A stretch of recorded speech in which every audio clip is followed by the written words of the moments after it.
अस्सलाम वालेकुम नाज़रीन, ये आप 9 नंबर चुंगी का मंज़र देख रहे हैं। ऊपर से फ़्लाईओवर गुज़र रहा है। मुल्तान की बड़ी मारूफ़ जगह है। चुंगियाँ होती थी मुल्तान में मुख्तलिफ़ मकामात पर, उनमें 9 नंबर चुंगी भी थी।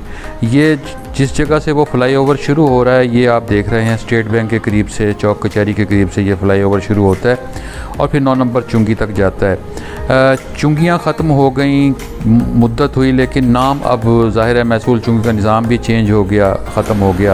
ये देखें कितना खूबसूरत ये चौराहा है।